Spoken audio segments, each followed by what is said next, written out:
জাবির ইবনে সামুরা রাদিয়াল্লাহু তাআলা আনহু বলেন, সাইদান নবী সাল্লাল্লাহু আলাইহি ওয়াসাল্লাম আল মিম্বার, রাসূল সাল্লাল্লাহু আলাইহি ওয়াসাল্লাম মসজিদে নববীর মিম্বারে আরোহণ করলেন। ফাকালা আমিন আমিন আমিন, তিনবার তিনি আমিন বললেন, আমিন আমিন আমিন। ফালাম্মা নাযালা সুইলা আন যালিক, যখন নেমে আসলেন জিজ্ঞেস করা হলো, রাসূল সাল্লাল্লাহু আলাইহি ওয়াসাল্লাম আপনি আমিন আমিন আমিন বললেন, এমন তো করতে দেখি না কখনো, কেন বললেন? ফাকালা, রাসূল সাল্লাল্লাহু আলাইহি ওয়াসাল্লাম বললেন, আতানি জিবরিলু, জিব্রাইল একটু আগে আমার কাছে এসেছে। ওয়াকাল, এবং বলেছে, রগিমা আনফুমরিইন আদরাকা রমাদানা ফালাম ইউগফার লাহ, ওই ব্যক্তির ধ্বংস হোক যে রমাদান পেল কিন্তু নিজের জীবনের গুনাহ ক্ষমা করাতে পারল না। কুল আমিন, আমাকে আমিন বলতে বলা হলো, ফাকুলতু আমিন, আমি বললাম আমিন।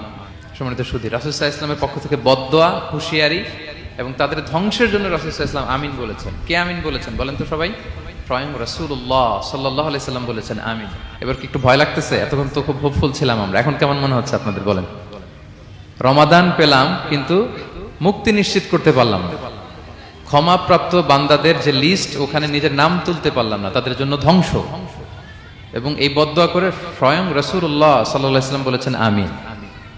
তো এই দোয়া তো সুনিশ্চিতভাবে আল্লাহ তাআলার কাছে কবুল। এই ব্যাপারটা কিন্তু খুবই ভয়ঙ্কর। It's a reminder for me and for all of you. আমরা যেন আমাদের প্রত্যেক কাজের মধ্য দিয়ে রমাদানে এটা ভাবি যে আমি ক্ষমাপ্রাপ্ত বান্দাদের অন্তর্ভুক্ত হতে পারলাম কিনা, এই রমাদানে ইবাদতের মধ্য দিয়ে আমি আল্লাহর ক্ষমা, মুক্তি, জাহান্নাম থেকে মুক্তি নিশ্চিত করতে পারলাম কিনা, এটা কিন্তু আমাদেরকে বারবার খেয়াল রাখতে হবে।